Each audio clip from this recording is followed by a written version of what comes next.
What's up, guys? Dan here, and in this interview, we're going to be interviewing Schmitty with the Note Guy with Note Starter. He actually trades and has note investments. So what a note is, and I'm sure he can explain it better to me, but from my understanding, it can be a few things. But first thing you think of when you think of a note in real estate is like a mortgage, and that is the loan on a property that is backed by real estate. So that's what we're talking about. There's variations of that, like contract for deed and things like that. And I'm sure some others that we'll probably get into. But instead of actually owning the physical real estate, primarily deals with the loans attached to the real estate, because all these loans, they have owners, right? And a lot of times they're big organizations like banks and stuff like that, but there's also a lot of private investors that own these notes as well. And so Smitty's one of them. I met him at one of my real estate events, and now he's on here today to talk to us about what is note investing, how do you get into it, what is he doing, and we're going to get all into that, guys. So let's get right into this. All right. Hey, how's it going? Yeah, good. Thanks for having me on. Absolutely. No, thanks for coming on. I really appreciate it. Yeah. So I guess basically, I've been in the business. I started, I've been investing for a while, but I started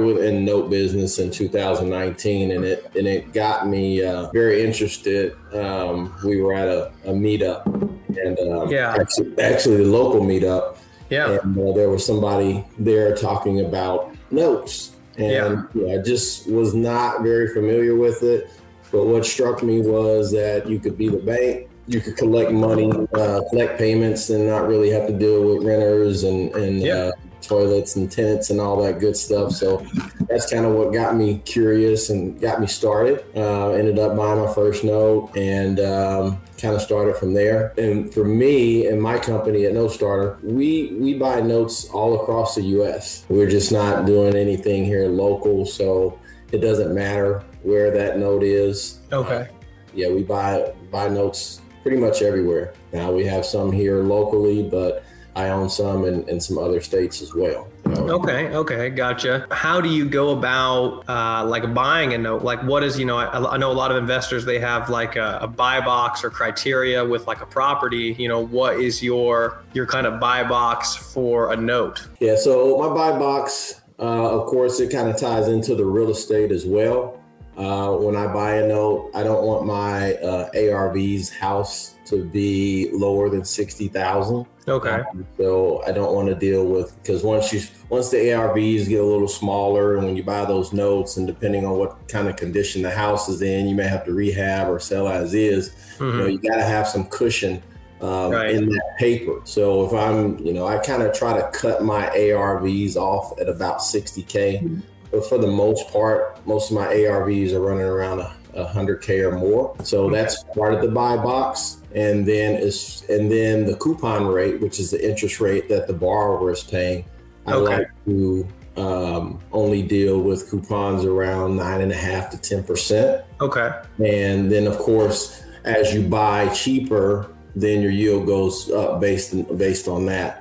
So I don't like to get into the lower interest loans, because it's all about getting the interest off of the payment to make that over that AM schedule. Go ahead. Just for that, I want to intervene here for the viewer. ARV is after repair value, which is the value of a property after it's been rehabbed. Just to clarify. Okay. Yeah. And then there's a couple other factors that I buy. So when I say I buy across the U.S., there's some states that I don't purchase in, particularly New York, New Jersey, just because of the foreclosure times. Foreclosure times are really kind of extensive, around, could be 3 years plus. And then there are some states that are more borrower friendly versus lender friendly. So, and then you have states where you actually have to own a debt license to buy debt.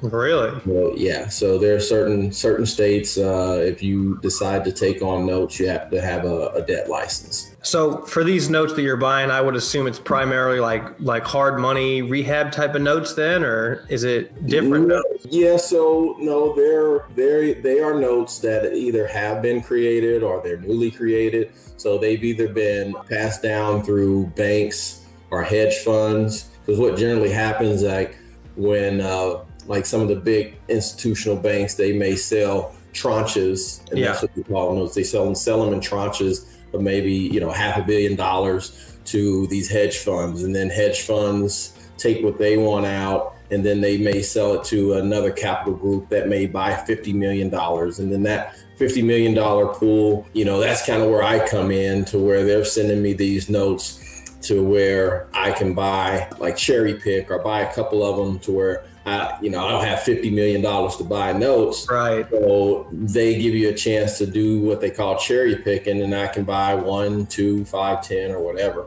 Really? Yeah. So even when it comes down, you know, when I'm lower on the food chain, as far as from the hedge funds to the national banks, I'm still getting some pretty decent returns on notes. So with those notes, you know, like, when you go and buy those notes, are you buying like for the full balance of the note, or what are you know, how are you purchasing these? Because obviously I can't imagine you could leverage against, you know, like a note is the leveraged part of the asset, right? So yeah, that's a great question. So for me, that's another part of my buy box. I never pay the full UPB, what they call the unpaid balance of the note, just for the reason is that when you buy lower, that increases your yield, and not to mention that for whatever reason, say if I buy a note and I buy it for full balance, maybe that borrower may refinance or hit the lottery one day, and then, you know, I pay full price for it, and I have no money into that deal. So if I buy it one day, if the note's probably, you know, let's just say $10,000, and I buy it for $8,000, and then they decide to refinance tomorrow, the next day, then I've got that $2,000 spread. Right. Yeah, I never pay par. That's what they call par for a note. So why would you know, these companies or anybody like sell a note for less than the balance, right? Like, they lent the money to begin with, somebody did. Yeah. You know, so why would they do that? So you have to remember that these notes are on an AM schedule, an amortization schedule. So for example, a bank may carry a note for you know, maybe 2 to 3 years, and they want to get them off their books, either that they may be non-performing or they may want to buy other assets. So just to take some clear numbers, say for example, if you've got a $500 house note and you've got a 10% coupon, and you take that over and you amortize that over a year. So 10% of that payment, which is only $50, is going to that principal. Right. And then the bank is collecting the other part of that. So over the course of a year, that borrower was only paid $600, which is only taking $600 off their UPB, where the bank has collected that full $6,000. Right, because most amortizations are set up to where you're usually paying more interest than principal for half the loan life, the first half.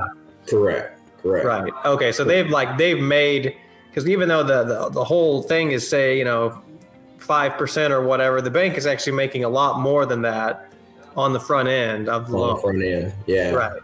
So you start seeing where the borrowers might start making more towards the principal payment, like you said, during the other side of the loan.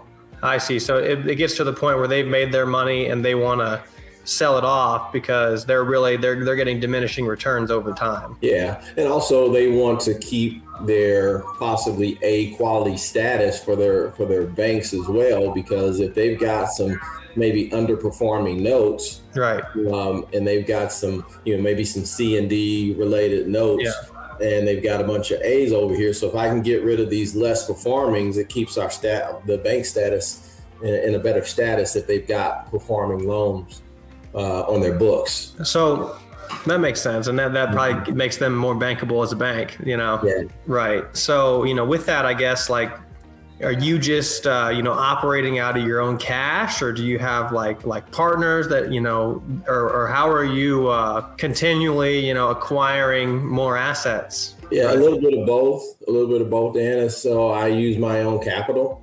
to purchase notes. I also have investment partners, people that are interested, that may have, some cash laying around in a 401k, or, they may want to get into the note business and have cash that I bring partners in, and we buy deals, kind of like houses. Right. You've got some investors that have a house and they're wanting to, get into the house business, or they just want to make a return after the flip. It's the same thing. So I've got investors that are looking to, put it in notes where they don't have to do a whole lot of work, because, there's no, fixing toilets and rehabbing and going out checking on the property and anything like that. It's just, you're just managing the paper. Right. I mean, all you got to make sure is they just keep paying, on time. That they keep paying. But I also have investors that are looking for non-performing notes, because when you buy non-performing notes, you have a greater option to actually getting the real estate. So that's another great way to access property, is buying non-performing notes to get the property back. Right, because you could buy a non-performing note for probably a great discount, and then and then foreclose and take some time and get a much higher value property out of it. Exactly. And that's a couple of the strategies that we have here at Note Starter. Is we buy both non-performing and performing, and sometimes because it is a note and you don't always know what the borrower situation is, you could buy a note that's performing, and a few years later or a few months later, it could go non-performing. Perfect example is COVID. I had notes to where only a couple of people that went through having an issue of losing their jobs. They were, good, strong payers. And once COVID hit, they lost their jobs, so they couldn't pay. We didn't do any foreclosing or anything like that, because that's not our business model, is to take people's properties, is to get them paying and keep them in the home. Right. Yeah. I mean, for most people, foreclosing is the last thing they want to do. Yeah, foreclosing is the last thing you want to do. Now, usually, we'll buy notes that are vacant properties. Okay. And those are ideal situations to where we know the house is vacant, and then we can get those REOs back, real estate owned property. So is that what it is? Usually, like our real estate owned from the bank owns the vacant property. Yeah. That's interesting, because like I was looking at a vacant property. A gentleman actually died in the property, and I was trying to track it down, and the bank bought it back, but I assumed they had the mortgage on it originally. Mm-hmm. I wonder if you could go to that bank and try to buy the note, for that. Yeah, you can. It's a little more difficult nowadays, since you have these huge banks. But if you can get some of your local banks that actually are carrying those loans, it makes it a lot easier. It will be a little difficult to walk into a UMB or, a Commerce Bank or something like that and say, hey, I want to buy some loans. Right. But if you've got some local banks that you can create personal relationships that carry those loans, you can definitely do that. What do you do, if anything, with contract for deed? Because it's kind of a note, but it's a little different. Yeah, so we buy contract for deeds as well. They're just not as, I say, valuable as a full note and mortgage. And the reason why is because with a full note and mortgage, the actual borrower has the property. Usually they've been, underwritten, and it's just more solid piece of paper in the world, in the note world. And with contract for deeds, very loose. The actual lender is still on title in the county, and some states kind of frown upon contract for deeds. It just really depends, because I tell you, it's some of the companies have made it very bad for people with contract for deeds, because they the borrower doesn't have that much security. Right. Because they don't even have the asset, Yeah, because they don't own the asset. So yeah, but we still buy those, and our goal is to, if we get them, to try to convert these contract for deeds into full note, deed of trust and notes. Gotcha. To give it to the borrower to make it more credible for them, to make them actually house owners. Right. So you would actually try to convert that into a purchase. Yes. Okay. What we would do is, we would send that borrower through some type of underwriting, and granted that they're paying, I just don't take a contract for deed and convert it. They have to prove that they are paying. They have to prove that they can make payments and keep up with taxes, insurance, and things like that. And, once we confirm that, we can convert them over to a note mortgage. And then it makes that sale, if I want to sell that to another note investor, more valuable. Gotcha. So that's how you can value add is through converting it into a proper mortgage. Yes. I gotcha. Very interesting. So what would the, I guess what would be a typical, okay, so for example, a gentleman, or I got a lead for so I'm wholesaling, and trying to find deals to buy myself and things like that. So another wholesaler brought me this lead that a guy has a contract for deed on a house, and I think the balance was like $56,000, and he's paying like 12% interest, right? And been, supposedly been paying. I've not looked into it too hard, but if I was to, as somebody out there looking for these things, how could I help your business by wholesaling it to you? Like, what would you be looking for to buy something like that, right? Like, what is a general, discount you want to get it at, or, parameter, I guess? Yeah. So one of the things that I do, I take a look at, and I have this due diligence process that I go through with every note that I buy. So in particularly with your example, of course, I would take a look at the contract. Sure. We'll want to look at the pay history of the borrower. I would want to take a look at, of course, the ARV of the house. I also like to look at the condition of the house. Now, as a note buyer, I can't go into the houses, because the houses that, I buy, just like a bank, if a bank, buys a house or is doing a house, they don't go do an internal inspection. They do a drive-by appraised value. So those are one of the things that I look at. Now, since things are local, if I have the option to go in there and look at it, yes, that would be good. Right. And also, like I said, the pay history, the borrower, if the borrower has any information, and then also the seller. Now, with you saying that contract for deed has 12% interest, I would have to look at, what type of usury laws that's going on there, because generally, you don't see too many contracts or notes that are over 10% just because of those usury laws. So I would have to look at the state and to make sure that we're not violating any of those laws. Now, if I was to buy that and say, the state, whatever the state is, they max out that usury law at 10%, I would buy it and then just kind of convert the deal to where I'm still within the laws. And maybe we need to, if I lower the interest rate, maybe stretch out the payments. We could work it to where we're not violating any laws. Payments would stay the same, Yeah, to where the payments could stay the same. Right. When you say usury laws, is that like predatory lending type of stuff? Yeah. Yes, exactly. There's certain states that you can't charge a certain percentage rate because you'll be violating those Frank Dot laws. Gotcha. So those are like consumer protection type of things. Exactly. Okay, gotcha. So what kind of, so with that, say I brought you this deal, right? Like I don't know, I don't really know many people that really know how to underwrite a note, as a buyer. But obviously there's sellers out there, what would you give me? It's like, say you're like, hey, Dan, can you go out and find me notes to buy?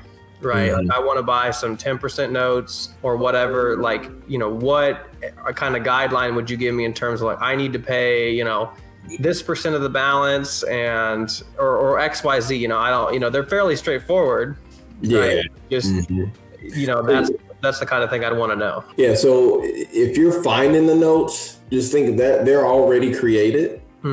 So then we would go from there as far as how we would want to do the deal on the house. And like I said, the deal on the note, because I would go through the process on what it would take for me to buy that. Now, if you're creating a note, that's a different story. So you find a bar and you're wanting to create it. There's underwriters that will underwrite these people. I have, a few contacts where we can send their information and they can underwrite them and, find that they have the ability to repay. because the biggest thing is that we do run into borrowers that don't fit in the bank box, right? That don't qualify for loans. But for this, send them to the underwriter. Even if the underwriter says, hey, they don't have the ability to pay, you still have essentially underwritten. You have all of this criteria of what they have to where you can possibly make an adjustment to the payments. So, because what you don't want to do is collect a bunch of money from them and put them in a payment 10% at $800 a month, and they're only making maybe $1,000 a month. Right. So as long as you're creating these notes to where if you have to go in front of a judge and say, hey, Daniel, you created this note for these people and they're only making $1,000 a month, but you created a note where they're paying $100.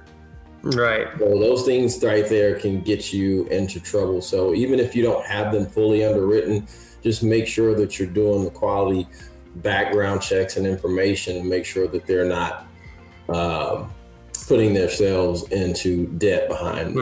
Gotcha. So do you yourself do any like origination? Like, do you create any of your own notes or lend out money much? Yeah, so I do both. I do originations. I lend out money, work with some people here locally to do a couple of deals.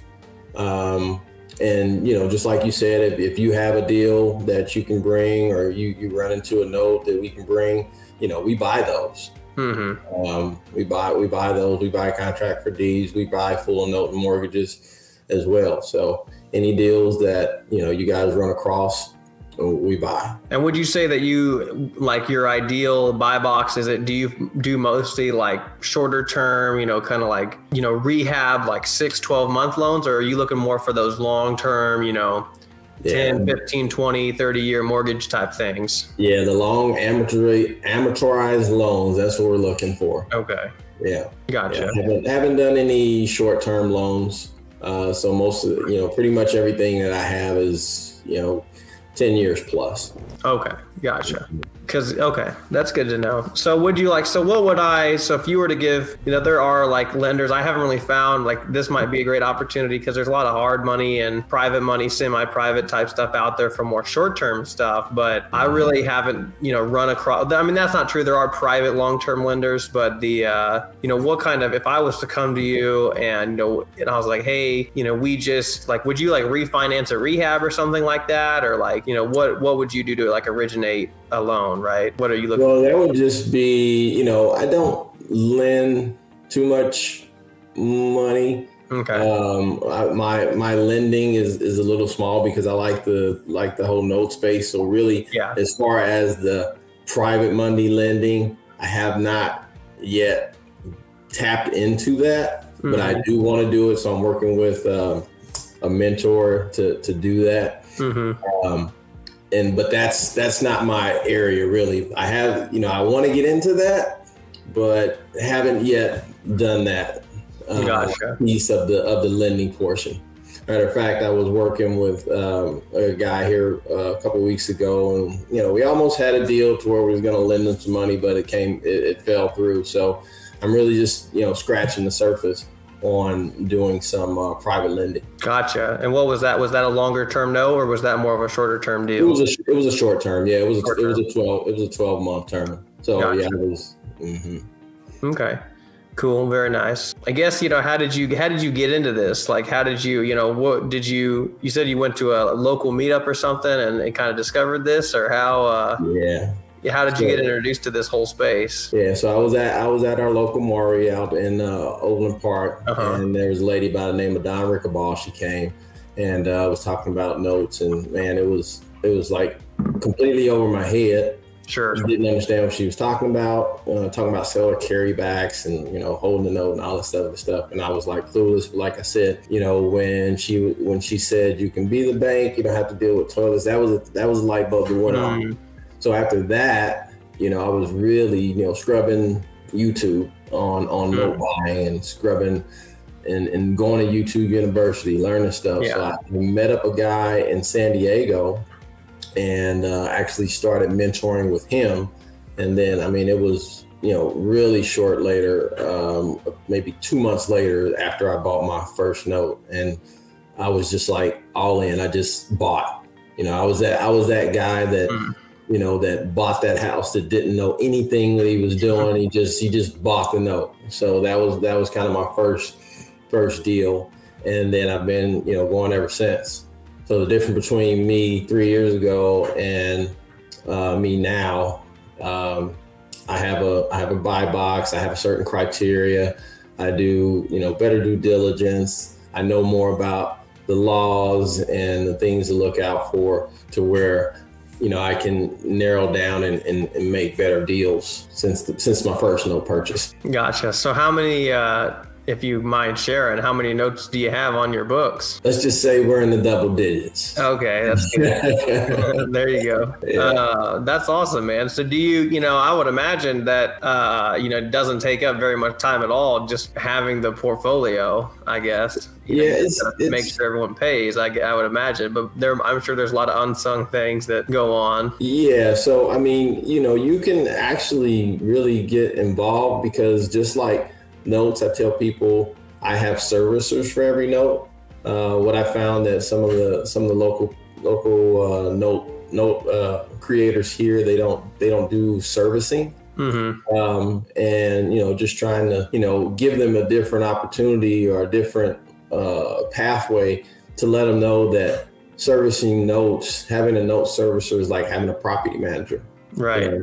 You can pay that $25 a month to make sure that that you're handling your paperwork right, that the servicer is making sure the taxes and insurance pay, they're calling if things are late, and also that they are licensed to do this. Mm-hmm. And I think some of the note creators don't know that there's certain laws that you have to abide by if you are a lender. As far as I can't call that person that owes me money after a certain time. Really? I can't call that person 2 and 3 times a day. That's a violation. Really? Yeah. So those are things that you have to look out for. So my thing is just I let the servicers handle it. So basically I just service the servicer. I make sure that they're doing what they're supposed to be doing in a timely fashion, and we communicate to get things taken care of. It's just like if you're owning properties, you can't let your property managers just run willy-nilly. You have to make sure that they're doing what they're doing for your tenants. Mm-hmm. Of course, yeah. So, do you do this full time now, or do you have another deal that you do other than this, or? Yeah, I'm a full investor. There you go. And I'm working full time on my note investing business. Is there opportunities like within it for kind of like trading the notes? Like you buy one and do you flip them to other organizations or anything like that, or do you just mostly buy and hold? I buy and hold. I wholesale notes. Okay. And there is a wholesale market for notes. There's a wholesale market for notes. Same thing as a house. If you can buy a house that needs to be rehabbed, to where I buy a non-performer and fix it up and get it to performing again. Of course, that note's going to be higher value. Right. Yeah. And also, if I can buy low enough for a performing note, and maybe I can turn around and flip it for a couple $1,000s, and turn that around. So that's a part of the business model as well. No, that makes sense. Because I mean, like this deal that I've got, granted it's contract for deed, but just say it was a note. That guy might want his money now, and you could probably get it for a big discount on the balance, or what did you call it? The unpaid balance, the UPB. UPB, yeah. So you could get that, and then then you have a much larger. Maybe you could resell that to another investor for a split, or something like that. Yeah, definitely. I would be interested in seeing it. Okay. If you got it. Absolutely. No, I'd love to kind of get my toe in the water. Yeah. Because, there's a lot of, I've come to find like a lot of, deal finder people, wholesalers and stuff. A lot of them, you know, some of them kind of have a spectrum of things they do, but a lot of them are pretty like one track mind, you know, and they just really don't know how to like take opportunities and convert them into deals, right? They just like, oh, this won't fit, you know, go on to the next one, right? But yeah, if you have there's creative ways, you know, right, exactly, ways to be done, definitely. And then, you know, not to mention, I forgot to bring this up, but we offer training. Okay, really? We got people that are interested in becoming a note investor. We offer training for people to come in and into the business.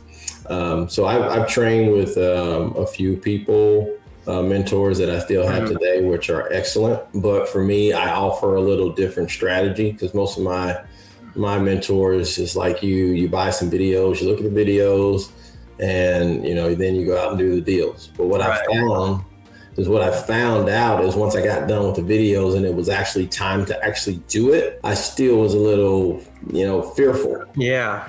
You know, it's different between watching a video and then actually going out and doing it. So for me, everything is, I have no videos. It's all on the job. We get in, we buy a note, we go through the whole due diligence process, we buy it, we work the note. So we're strictly hands-on with the training. And the good thing is for the investor that's looking to do that is that you don't have to pay a bunch of money up front for these videos, $4,000 and $5,000 for these trainings. You know, basically the investor comes in, they bring their money for the note, and then we work the deal. So it's kind of more like you're kind of, you know, maybe a pay for performance consulting type of thing, you know? Yeah.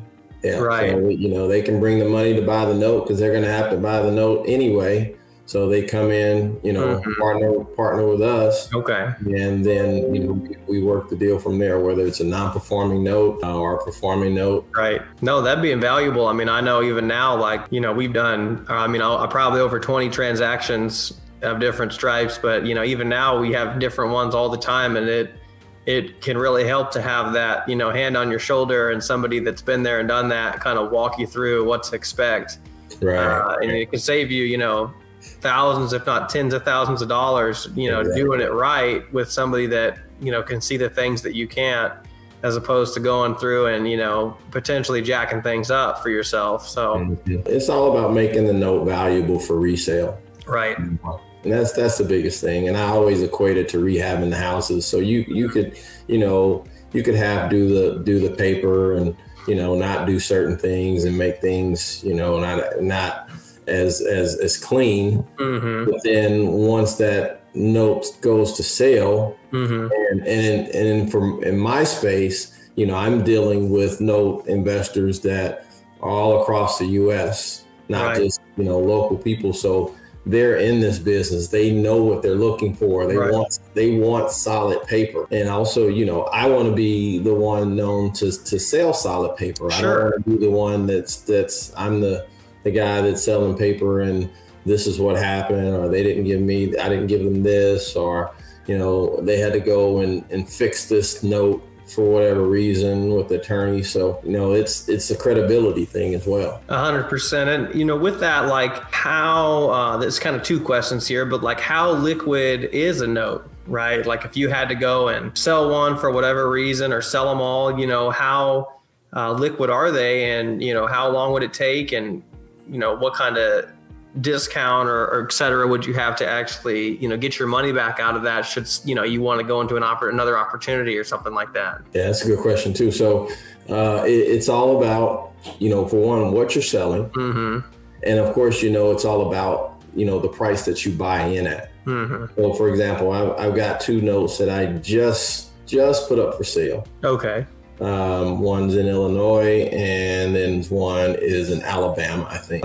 So the one in Alabama, it's a good, strong paying every month performer. I think it's got a 9.5% coupon on it. And I've got a price set at like 90% on the dollar. Okay. So I've had that note for a couple of years and I'm just wanting to sell it. There's nothing wrong with the note, but I'm wanting to get my capital out because I'm wanting to expand. I'm wanting to do, something else. Right. That's another thing as I equate to real estate. You may have someone that has 2-3 single family homes. They want to sell it because they want to buy a multifamily. Right. So it's the same thing. You always wanting to scale your business and do things better. And so that's kind of where it goes. And when I sell them, of course, I've got, and just like everyone else, they have their strike price on it. This is what they want to take for the note. So I'll put it out there to, some of the note investors I know throughout the U.S. and, it'll probably sell in about 7 days. Okay.